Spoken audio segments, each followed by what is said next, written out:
దేవునికి మహిమ కలుగునుగాక. మార్కు సువార్త 15 అధ్యాయం 34 అండి. రెండు మాట కొంచెం వాక్యం చూసుకుందాం. ఆ మాట ఏంటంటే, నా దేవా నా దేవా నన్నెందుకు చెయ్యి విడిచితివి. యేసుప్రభువారు ఈ లోకంలో జీవించినప్పుడు ఒక మాట అంటారండి. అదేంటంటే, నేను నా తండ్రి ఏకమై ఉన్నామని అంటారు ఆయన. నేను నా తండ్రి ఏకమై ఉన్నామని. అయితే ఇప్పుడు తండ్రి కుమారుణ్ణి విడిచిపెట్టేయడం జరిగిందండి సిలువలో. ప్రజలందరి పాపాలు యేసు ప్రభు మీద మోపబడినప్పుడు తండ్రి అయినటువంటి దేవుడు కుమారుని విడిచిపెట్టేయడం జరిగింది. మన జీవితంలో కూడా మనం పాపం చేస్తే దేవుడు మనల్ని వదిలేయడం జరుగుద్దండి. అంటే దేవుడు మనకి ఇంకా తోడుగా ఉండడన్నమాట. యెహోషువ గ్రంథంలో కూడా యెహోషువ హాయి పట్టణం మీదకి వెళ్ళి ఓడిపోయి దేవుడి పాదాల దగ్గర కూర్చొని బూడిదేసుకొని ఏడుస్తాడు. ప్రభువా, ఎందుకయ్యా మేము ఓడిపోయాం, నువ్వు అడుగుపెట్టు స్థలాన్ని ఇస్తానని అన్నావు కదా ప్రభువా అని ఏడుస్తున్నప్పుడు దేవుడు మాట్లాడతాడండి యెహోషువ తోటి. నువ్వెందుకు ఏడుస్తున్నావు? ఇక్కడ ఇశ్రాయేలీయులు పాపం చేశారు, నా నిబంధన మీరేరాళ్ళు, అందువల్ల శాపగ్రస్తమైంది తెచ్చుకున్నారు. అది మీ నుండి తొలగిస్తేనే తప్ప నేను మీకు తోడుగా ఉండను అని చెప్పాడండి ఆయన. ఎరుకో పట్టణం మీదకి వెళ్ళినప్పుడు తోడుగా ఉన్నాడు. ఎరుకో పట్టణంలో ఆకాను పాపం చేయడం జరిగింది. హాయి మీదకి వెళ్ళినప్పుడు వాళ్ళు ఓడిపోవడం జరిగిందండి. ఎందుకంటే అప్పుడు దేవుడు వాళ్ళని విడిచిపెట్టేయడం జరిగింది. మన జీవితాల్లో కూడా మరి అలాగే దేవుడు మరి ఈ వాక్యాలు మనం చదువుతున్నప్పుడు వింటున్నప్పుడు కూడా దేవుడు అలా తప్పు చేస్తే వదిలేస్తాడన్నమాట. ఇశ్రాయేలీయుల్ని వదిలేస్తాడు, అందుకే హాయి మీదకి వెళ్ళి వీళ్ళు ఓడిపోయారన్నమాట. యెహోవా దేవుడు యేసుక్రీస్తుని సిలువలో వదిలేశాడు. మానవుల పాపాలు అతని మీద వేసుకున్నప్పుడు అలాగే మన జీవితాల్లో కూడా మనం పాపం చేస్తే మనల్ని కూడా ఆయన వదిలిపెట్టేస్తాడని, మనకు ఆయన తోడుగా ఉండడని మనం తెలుసుకోవాలండి. అయితే చాలా బాధాకరమైన విషయం ఏంటంటే, అనేక మంది క్రైస్తవులకి దేవుడు తమని వదిలేయడం తెలియట్లేదండి. దేవుడు వదిలేయడం తెలియట్లేదు. మనం యేసు ప్రభుని సొంత రక్షకునిగా అంగీకరించాక ఆయన్ని మన హృదయంలో చేర్చుకున్న నాటి నుండి ఆయన మన జీవితాంతం కూడా మనకు తోడుగా ఉంటాడండి. ఆయన మనం చనిపోయినప్పుడు మన ఆత్మలను పరలోక రాజ్యం తీసుకెళ్తాడు. ఆయన తోడుగా ఉంటాడు. ముదిమొచ్చు వరకు నిన్ను ఎత్తుకుంటాను అని అంటాడు ఆయన. మనం తప్పు చేసినప్పుడే ఆయన మనల్ని వదిలేయడం జరుగుద్దండి. అంచేత మనం ప్రార్థన చేసుకున్నాను, బైబిల్ చదువుకున్నాను, చర్చికి రెగ్యులర్గా వెళ్తాను అన్నవన్నీ ఇంపార్టెంట్ అయిన విషయాలే.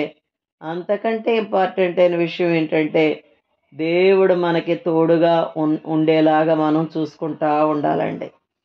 మనం ఎక్కడైనా అవిధేయతగా ప్రవర్తించినప్పుడు దేవుడు మనల్ని వదిలిపెడతాడు. చూడండి, ఒక సమస్యని శోధనని ఎదుర్కొన్నాను అని చెప్పింది ఎస్తేరు. ఆ తర్వాత ఏం చేసింది? ఎందుకు ప్రభా, ఎందుకు నేను ఎందుకు ఇలాగా శ్రమ పడవలసి వచ్చిందని తన మట్టుకు తను కూడా ఎంతగానో దేవుని సన్నిధిలో ప్రార్థన చేసుకున్నట్టుగా మనం విన్నాం. అలా ఆ ప్రార్థన చేసుకోవడంలో దేవుడు ఎన్నో విషయాలు తప్పకుండా తెలియపరుచుంటాడు, నేర్పుంటాడు. తర్వాత జరిగినటువంటి మేలు మాత్రం చాలా మంచి మేలే జరిగిందండి. అందువల్ల ఎప్పటికప్పుడే మన జీవితాలని మనం దేవుడు నాకు తోడుగానే ఉన్నాడా, దేవుడు నాకు తోడుగా ఉన్నాడా, దేవుడు నాతో ఉన్నాడా అని మనం పరీక్షించుకోవలసిన వారంగా ఉన్నాం. 1 సమూయేలు గ్రంథం 15వ అధ్యాయంలో చూస్తే ఒకసారి దేవుడు చెప్తాడండి, సౌలుతో సమూయేలు ద్వారా చెప్తాడు. ఒకనొక దినమున సమూయేలు సౌలుని పిలిచి, యెహోవా ఇశ్రాయేలీయులకు తన జనుల మీద నేను రాజుగా అభిషేకించుటకై నన్ను పంపాను. యెహోవా మాట వినుము. సైన్యములకు అధిపతియగు యెహోవా సెలవిచ్చినదేమనగా, అమాలేకీయులు ఇశ్రాయేలీయులకు చేసింది నాకు జ్ఞాపకమే. వారు ఐగుప్తులో నుండి రాగానే అమాలేకీయులు వారికి విరోధులై మార్గమందు వారి మీదకి వచ్చారు కదా. కాబట్టి నీవు పోయి కనికరింపక అమాలేకీయులను నాశనం చేయుచు పురుషులనేమి, స్త్రీలనేమి, బాలురనేమి, పసిబిడ్డలనేమి, ఎద్దులనేమి, గొర్రెలనేమి, ఒంటెలనేమి, గార్ధబములనేమి అన్నిటినీ హతం చేసి వారికి కలిగినదంతయు బొత్తిగా పాడు చేసి అమాలేకీయులను నిర్మూలం చేయమని చెప్పాను. ఇది ఒక ఆజ్ఞ ఇచ్చాడు సౌలుకి దేవుడు. సమూయేలు ద్వారా ఒక ఆజ్ఞ ఇచ్చాడు. ఆ 15వ అధ్యాయం 9వ వచనం చదివితే ఉంటుంది. సౌలును జనులను కూడి అగగును గొర్రెల్లోని ఎడ్లలోని క్రొవ్విన గొర్రె పిల్లల్ని మొదలైన వాటిలో మంచి వాటిని నిర్మూలం చేయక కడగా ఉంచి పనికిరాని నీచ పశువులన్నిటినీ నిర్మూలం చేసిరి అని ఉంది. అంటే దేవుడు అన్నిటినీ చంపమని చెప్పాడు. కానీ సౌలు దేవుని ఆజ్ఞని అతిక్రమించాడండి. ఇక్కడ రాజుని ఉంచాడంట. ఆ పశువుల్లో క్రొవ్విన వాటిని కూడా చంపకుండా ఉంచాడు. అంటే దేవుని ఆజ్ఞని సౌలు అతిక్రమించాడన్నమాట.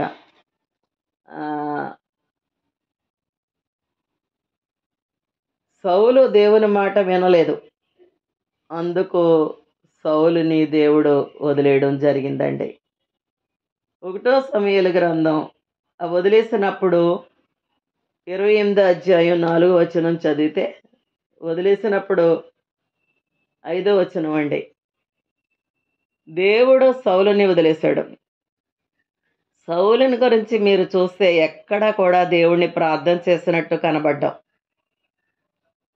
కానీ ఈ ఫిలిష్తీయులు అతని మీదకి యుద్ధానికి వస్తారండి దేవుడు వదిలేసిన తర్వాత. 5వ వచనం, సౌలు ఫిలిష్తీయుల దండను చూసి మనస్సునందు భయకంపమునంది యెహోవా యొద్ద విచారణ చేయగా, యెహోవా స్వప్నము ద్వారా అయినను, ఊరిము ద్వారానైనను, ప్రవక్తల ద్వారానైనను ఏమీ సెలవీయలేదటండి. అప్పుడు వెళ్ళాడండి దేవుడి దగ్గరికి. దేవుడా, నాకు నువ్వు ఇప్పుడు సహాయం చేయాలి తండ్రి అనుకుంటూ, అప్పుడు దేవుడంట ఏ రకమైనటువంటి సమాధానం కూడా సౌలుకి చెప్పలేదంట. 15వ వచనం చూస్తే అక్కడికి వెళ్తాడండి. కర్ణపిశాచి స్త్రీ దగ్గరికి వెళ్తాడు. వెళ్తే సమూయేలు పైకి రావడం జరుగుద్ది. అప్పుడు సమూయేలుతో సౌలు అంటాడండి, నేను బహుశ్రమలోనున్నాను. ఫిలిష్తీయులు నా మీదకి యుద్ధమునకు రాగా దేవుడు నన్ను ఎడబాసి ప్రవక్తల ద్వారానైనను స్వప్నముల ద్వారానైనను నాకేమీ సెలవీయకున్నాడు. కాబట్టి నేను చేయవలసిన దానిని నాతో తెలియజెప్పుటకై నిన్ను పిలిపించి తిని అనెను. అందుకు సమూయేలు, యెహోవా నిన్ను ఎడబాసి నీకు పగవాడు కాగా నన్ను అడుగుట వలన ప్రయోజనం ఏంటి? యెహోవా తన మాట తన పక్షంగానే నెరవేర్చుచున్నాడు. నా ద్వారా ఆయన సెలవిచ్చి ఉన్నట్లు నీ చేతిలో నుండి రాజ్యమును తీసివేసి నీ పొరుగువాడైన దావీదునకు దాన్ని ఇచ్చి ఉన్నాడు. యెహోవా ఆజ్ఞకు నీవు లోబడక, వినండి, యెహోవా ఆజ్ఞకు నీవు లోబడక అమాలేకీయుల విషయములో ఆయన తీక్షణమైన కోపము నెరవేర్చకపోయిన దాన్ని బట్టి యెహోవా నీకు ఈ వేళ ఈ ప్రకారంగా చేయుచున్నాడు. దేవునికి స్తోత్రం కలుగునగాక. చూసారండి, ఇక్కడ పరిశుద్ధ గ్రంథంలో దేవుడు ఎందుకు రాయించాడంటే, అవి మనం చదువుకుంటున్నప్పుడు ఇలాగే మన జీవితాల్లో కూడా దేవుడు వ్యవహరిస్తాడని గ్రహించాలండి. మనం బైబిల్ చదువుకున్నప్పుడు, బాధ వచ్చినప్పుడు చదువుకున్నప్పుడు ఆ మాటలు మనకి ఆదరణకరంగా ఉంటాయి. కొన్ని మాటలు వాగ్దానం చేస్తున్నట్టుగా ఉంటాయండి. అదే సమయంలో ఇలాంటి విషయాలు మనం చదువుతున్నప్పుడు దేవుడి మనస్సుని మనం అర్థం చేసుకోవడం జరుగుద్దండి. భక్తులు చెప్తారు బైబిల్ చదివినప్పుడంట మనం దేవుడు మనసుని అర్థం చేసుకుంటామంట. దేవుడు ఆయా విషయాలలో ఎలాగ స్పందించాడో, ఆయన ఎలా ప్రవర్తించాడో అన్న విషయాలు మనం తెలుసుకున్నప్పుడు మన బ్రతుకుల్లో కూడా దేవుడు అలాగే స్పందిస్తాడని మనం గ్రహించుకోవాలండి. అమ్మో, దేవునికి అవిధేయతగా నేను ప్రవర్తిస్తే, నేను తప్పు చేస్తే ఆయన నన్ను వదిలిపెట్టేస్తాడో అనే భయం మనకు ఉండాల. యోసేపు జీవితం మనం చదువుతుంటే అక్కడ యోసేపు విషయంలో ఎలా ఉంటుందంటే దేవుడు అతనికి తోడుగా ఉన్నాడు, దేవుడు యోసేపుకి తోడుగా ఉన్నాడు, దేవుడు యోసేపుకి తోడుగా ఉన్నాడు అని చదువుతామండి. ఎందుకు తోడుగా ఉన్నాడు? యోసేపు ఎక్కడా కూడా దేవుడికి అయిష్టంగా ప్రవర్తించినట్టు మనం చూడం. ఈనాడు అనేక మంది క్రైస్తవులు భక్తి చేస్తున్నారు కానీ ఆయన ఆజ్ఞలను అనుసరించట్లో తప్పిపోతున్నారండి. ఎంతమంది అలాగా చెప్పగలరో. నేను కూడా కొన్నిసార్లు యథార్థంగా ఉండలేకపోయేదాన్ని, సహించుకోలేకపోయేదాన్నండి. భయపడి కొన్నిసార్లు అబద్ధం మాట్లాడే సందర్భాలు ఉన్నాయి. చాలా బాధపడేదాన్ని. ప్రభువా, నేను నేను నేను ప్రార్థన చేసుకొని ఏంటి లాభం? నేను ప్రభువా, నేను ఇతరుల ఉపవాస ప్రార్థన అని పెట్టుకునేదాన్ని. ఇంకా ఎందుకయ్యా, ఏం ప్రయోజనం? అన్నిటికంటే ముఖ్యమైనది ఆజ్ఞకు లోబడ్డమే కదా అని దేవుడి దగ్గర చాలా వేదనతో ప్రార్థన చేసుకునేదానండి. ఒక్కసారి మారిపోయినని నేను చెప్పలేను కానీ నేను తప్పు చేసినప్పుడు మాత్రం ప్రార్థన చేయలేకపోయేదాన్ని. ఆ చేసిన ప్రార్థన కూడా వేదనతో, అయ్యో ప్రభా, అయ్యో ప్రభా, తొందరపడ్డాను ప్రభా అని దేవుడి సన్నిధిలో వేడుకుంటా ఉండడంలో దేవుడు అద్భుతంగా నాకు ఆ బలహీనతపై జయం ఇవ్వడం జరిగిందండి. అంచేత చాలామంది చెప్పలేరండి ఇలాగా.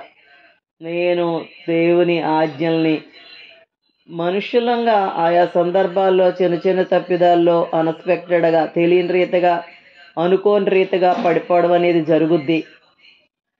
పరిశుద్ధంగా మనం ఈ భూమి మీద బతికేయగలమని నేను అంటం లేదు, కానీ అలాగే ఏదైనా ఒక పొరపాటు మన వల్ల జరిగినప్పుడు వెంటనే మనం దాన్ని తెలుసుకొని దేవుడి దగ్గర క్షమాపణ కోరుకొని, ప్రభువా, పొరపాటు అయిందయ్యా, ఇంకెప్పుడు నా జీవితంలో ఈ పొరపాటు జరగకుండా నాకు సహాయం చేయి తండ్రి అని ప్రార్థన చేసుకోవాలా.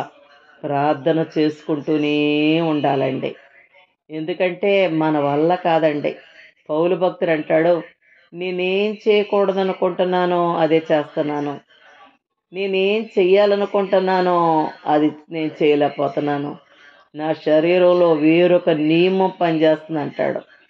అంచేత ఈ స్వాభావికంగా వచ్చేటటువంటి ఈ లక్షణాలు, కోపం అవనివ్వండి, తిరుగుబాటుతనం అవనివ్వండి, యథార్థత లేకపోవడం అవనివ్వండి, ప్రతి మనిషిలోనే ఉంటాయి ఏదో ఒక బలహీనత. బలహీనతలు లేని మనుషులు ఎవ్వరూ ఉండవు. అయితే ఎవరి మట్టుకాళమే మన బలహీనతలు ఏంటి అని గ్రహించుకొని దేవుడి సన్నిధిలో మొర్ర పెట్టుకుంటే దేవుడు తప్పకుండా విడుదలిస్తాడు. అయితే ఈ దినాన చాలామంది చర్చికి వెళ్తున్నారు. ఎంతమందినో నేను చూస్తుంటానండి. అడుగుతుంటాను పల్లెటూళ్ళు వెళ్ళినప్పుడు వాళ్ళని అడుగుతున్నప్పుడు కూడా వాళ్ళు ధైర్యంగా చెప్పలేరండి, ఇలా మేము జీవించగలుగుతున్నాం, ఆజ్ఞలను అనుసరిస్తున్నామని చెప్పలేరు. పాటలు బాగా పాడతారు, ఆరాధన బాగా చేస్తారు, కానీ ఆజ్ఞల్ని మేము పూర్తిగా అనుసరిస్తున్నామని చెప్పలేని పరిస్థితి. ఆజ్ఞలన్నీ పాటించి ఒక్కడు తప్పిపోయినా ఆజ్ఞలన్నీ తప్పిపోయినట్టే అని యాకోబు పత్రికలో ఉంటుందండి. అంచేత శ్రమల పాలై సౌలు సమూయేలుని రప్పించుకున్నట్టే, శ్రమలలో చూడండి సమూయేలుని రప్పించుకున్నాడు. కర్ణపిశాచి స్త్రీ దగ్గరికి వెళ్ళి, ఈ దినాన ఎంతోమంది ఏం చేస్తారంటే దేవుడితో సంబంధాన్ని పోగొట్టుకొని, వింటున్నారా, దేవుడితో చర్చికి వెళ్తారు, దేవుడితో సంబంధాన్ని పోగొట్టుకొని ప్రార్థనలు చేయించుకుంటుంటారండి. సేవకుల చేత ప్రార్థన చేయించుకుంటుంటారు. ఎన్ని ప్రార్థనలు చేసినా ఫలితం పొందలేకపోతున్న వాళ్ళు ఎందరున్నారోనండి. అలా తప్పిపోయినందువల్ల దేవుడు వారిని విడిచిపెట్టడం జరుగుతుంది. శ్రమలు కలుగుతున్నాయి. సేవకులతో ప్రార్థనలు చేయించుకుంటున్నారు. దేవునితో సంబంధాన్ని పోగొట్టుకొని ఎన్ని ప్రార్థనలు చేయించుకున్నా ప్రయోజనం ఉండదండి. ఫిలిష్తీయులు సౌలు మీదకి యుద్ధానికి వచ్చేసరికి సౌలు భయపడి యెహోవా యొద్ద విచారణ చేశాడు. యెహోవా ఏ రకంగా మాట్లాడకపోయేసరికి కర్ణపిశాచి స్త్రీ దగ్గరికి వెళ్ళి సమూయేలును రప్పించమని అడిగాడు. సమూయేలు పైకొచ్చి నన్నెందుకు రప్పించో అని అడిగాడు. ఫిలిష్తీయులు నా మీదకి యుద్ధానికి వచ్చారయ్యా, దేవుడు నన్ను ఎడబాసాడయ్యా అంటున్నాడండి. చూసారా, అలాగే చెప్పుకుంటాం పాస్టర్లకి మనం ఎక్కడ తప్పిపోయామో తెలియదు కదండి. పాపం వాళ్ళు ప్రార్థనలు చేస్తారు మన కోసం. కానీ సమూయేలు ప్రవక్త, అతనికి సౌలు పరిస్థితి అంతా సమూయేలుకి తెలుసండి. అందువల్లే చెప్పేస్తాడు, ఎందుకు నువ్వు నన్ను యెహోవా నీకు పగవాడు కాగా. అంచేత దేవుడితో మన సంబంధం బాగుండేలాగా చూసుకోవాలి. కొంతమంది అంటే పాస్టర్ల దగ్గర మంచి చేసుకోవడానికి ప్రయత్నిస్తుంటారండి. పాస్టర్లని నేను వింటుంటాను. ఎలా వింటానంటే కొంతమంది గురించి వాళ్ళ వ్యక్తిగత జీవితాలు సరిగ్గా ఉండవు, కానీ ఇంట్లో మీటింగ్ పెట్టించడం అని, ఇంట్లో ప్రార్థన పెట్టించడం, డబ్బు ఎంతో ఖర్చు పెట్టి పాస్టర్లను పిలిపించి వాళ్ళకి ఎంతో ఘనంగా భోజనాలు పెడతారని, వీళ్ళ దగ్గర అంత డబ్బులు ఎక్కువ లేకపోయినా సరే ఘనంగా వాళ్ళకి భోజనాలు పెట్టి పంపిస్తారని, తర్వాత వీళ్ళ వ్యక్తిగత జీవితాల్లో చాలా ఆర్థికంగా ఇబ్బందుల్లో ఉన్నట్టు నేను వింటుంటానండి. ఎంత విచారకరమైన విషయం కదా ఇది. మరి ఎందుకు ప్రజలకి తెలియటం లేదో ఈ విషయం. అలా ప్రార్థనలు పెట్టించుకోవడమే మంచిది. పాస్టర్ గారి ఇంటికి వచ్చి ప్రార్థన చేయడం మంచిదే కాదని నేను అన్నాను. కానీ అసలు మన సంబంధం ఎవరితో ఉండాలా? దేవుడితో ఉండాలా. కొన్నిసార్లు కొన్ని పేద కుటుంబాలు ఉంటాయి, వాళ్ళకి ఒక మీటింగ్ పెట్టేసుకొని అంత స్తోమత ఉండకపోవచ్చు.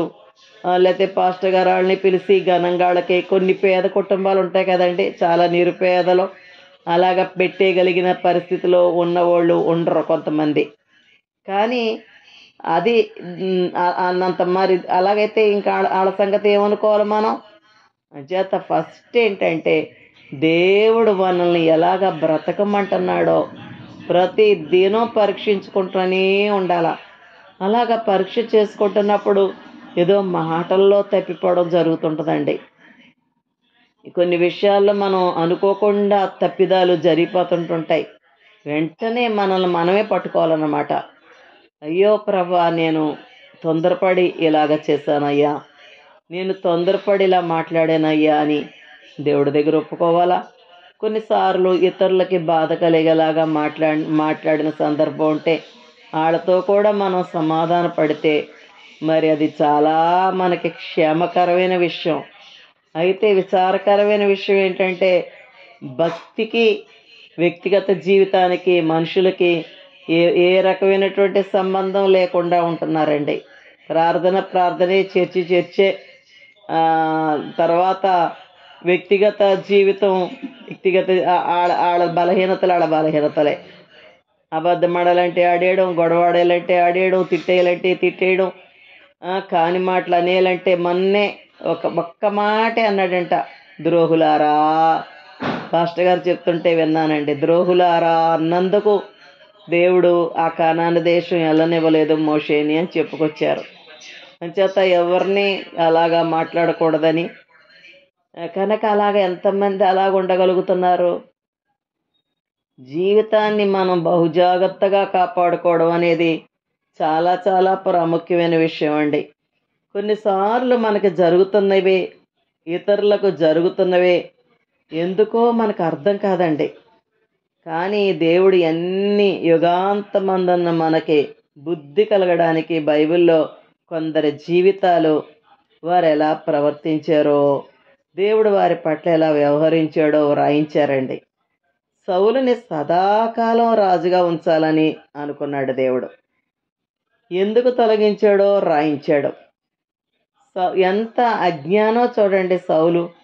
దేవుడు సౌలు బ్రతికినంత కాలం అతన్ని రాజుగా ఉంచాలనే దేవుని ఉద్దేశం. అయితే దేవుడు ఏమంటున్నాడంటే, నువ్వు సదాకాలం రాజుగా ఉండాలంటే నా మాట విను, ఇశ్రాయేలు నా మాట విను. నువ్వు నా మాట వింటే నీ క్షేమం నదిలాగా సముద్ర తరంగంలాగా ఉంటుందని దేవుడు అంటున్నాడండి. నువ్వు వింటే చాలు.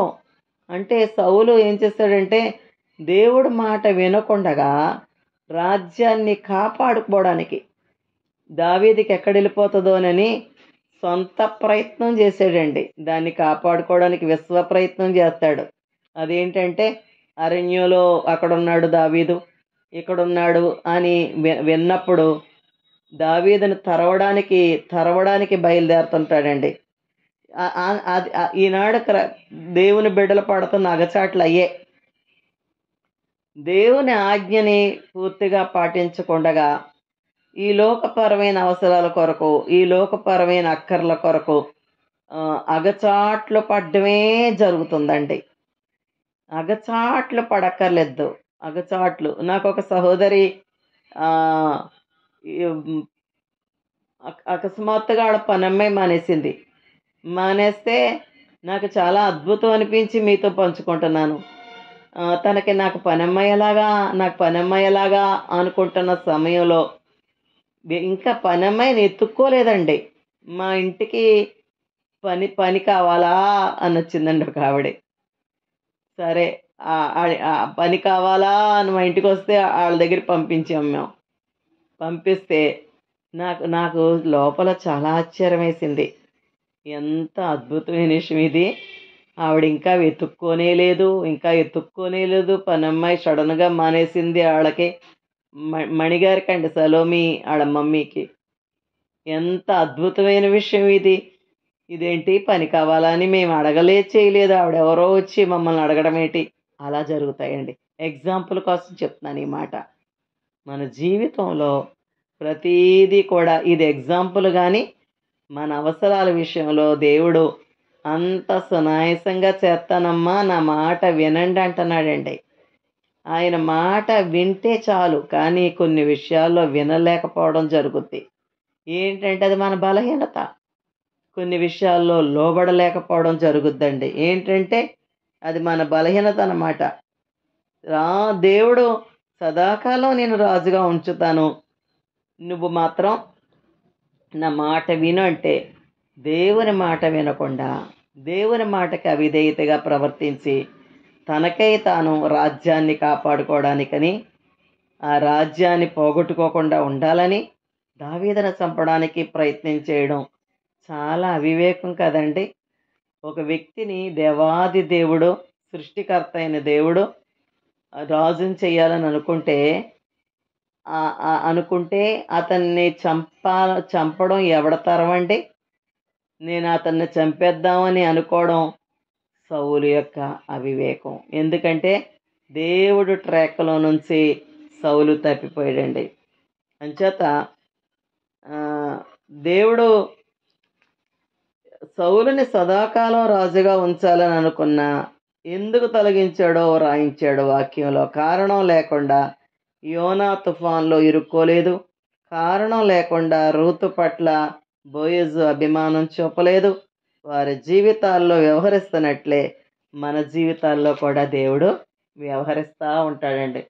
కానీ మనం సరిచేసుకోవడానికి దేవుడు అవకాశాలు ఇస్తాడండి. సౌలుకి కూడా అలాగే అవకాశాలు ఇస్తాడు. ఇచ్చినప్పుడు సౌలు దావీదుకి దొరికినా చంపకుండా వదిలేస్తాడు. 2 సార్లు వదిలేస్తాడండి దావీదు. అప్పుడు దావీదా నాయనా అని బిగ్గరగా ఏడుస్తాడని ఉంటుంది ఒక చోట అయితే నేను పాపం చేశాను అని అంటాడండి. నేను అంటాడు. కానీ మరలా మరలా పాపం చేస్తూ వచ్చాడు. మరలా మరలా పాపం చేయడానికి కారణం ఆ తప్పు మరలా చేయకూడదని ప్రభు సన్నిధిలో ప్రార్థన చేసుకోకపోవడమేనండి. చాలామంది వాక్యం విని మారకపోవడానికి కారణం ఏంటంటే మారాలనేటటువంటి పట్టుదల లేకపోవడం, దేవుని ఆజ్ఞలను సీరియస్గా తీసుకోకపోవడం, మనలో మార్పు రావడం కొరకు ఆయన ఆజ్ఞలకు విధేయత చూపించగలిగేటట్లు పట్టుదలగా ప్రార్థన చేసుకుంటూ ఉండాలండి. సౌలు ప్రార్థన చేసినట్టు ఎక్కడా చూడం. ఫిలిష్తీయులు అతని మీదకి వచ్చినప్పుడు అప్పుడు దేవుని వెతుకుతాడు. కొంతమంది లోకానుసారంగా జీవిస్తూ దేవునితో సంబంధం లేని జీవితం జీవిస్తూ కష్టం వచ్చినప్పుడు దేవుని దగ్గరికి వస్తారండి. అంటే వారి అవసరాలు తీరడానికే వారికి దేవుడు కావాలా. మనం దేవుని యందు భయభక్తులు కలిగి జీవిస్తే దేవుడు తోడుగా ఉంటాడు. దానియేలుకి సింహాల గుహలో, షడ్రకు మేషకు అబేద్నెగోలకి అగ్నిగుండంలో, యోసేపుకి బానిసగా ఉన్నప్పుడు, చెరసాల్లో ఉన్నప్పుడు దేవుడు తోడుగా ఉన్నాడు. మనం కూడా ఆయన యందు భయభక్తులు కలిగి జీవిస్తే మనకు కూడా ఆయన తోడుగా ఉంటాడు. మనం దిద్దుబాటుని ఎదిరిస్తే చివరికి దేవుడు మనల్ని సరిదిద్దడం మానేస్తాడండి. అప్పుడు తన సొంత మార్గాలలో నడవడానికి విడిచిపెట్టబడిన సౌలు వలె మనం మారిపోతాం. అంతకంటే నీచమైన పరిస్థితి ఇంకొకటి ఉండదండి. అతన్ని సరిదిద్దడానికి దేవుడు ఎన్ని రకాలుగానో ప్రయత్నం చేశాడు. సమూయేలును కూడా దేవుడు పంపేవాడు, కానీ అతను దిద్దుబాటుని సౌలు స్వీకరించలేదండి. దేవుడు అతన్ని పూర్తిగా సరిదిద్దడం మానేశాడు. ఆ తర్వాత ఒక సమయంలో అతనికి దేవుని ఆలోచన తప్పనిసరిగా కావలసి వచ్చింది. దాని కొరకు ఎంతో ప్రాకులాడాడు, కానీ దేవుడు మౌనంగా ఉండిపోయాడండి. చివరికి అతడు ఆలోచన పొందడానికి కర్ణపిశాచి గల స్త్రీ దగ్గరికి వెళ్ళాడు. దేవుడు సరిదిద్దినప్పుడు మనం మనసారా స్వీకరించాలండి. లేకపోతే సౌలు వలె మనం కూడా దౌర్భాగ్యమైన స్థితికి దిగజారిపోతాం. అప్పుడు ప్రభు ఇలాగంటాడు. ఏమంటాడంటే మనల్ని అనేకుల మూలంగా నేను నీకు ఆలోచన ఇచ్చాను, కానీ నీవు వాటిని త్రోసిపుచ్చావు. ఇప్పుడు మరి ఎవరి దగ్గరికైనా వెళ్ళి మార్గం చూపమని అడుగు. మనలో ఎవ్వరికీ కూడా ఇటువంటి పరిస్థితి రాకుండానుగాక. ఆమేన్.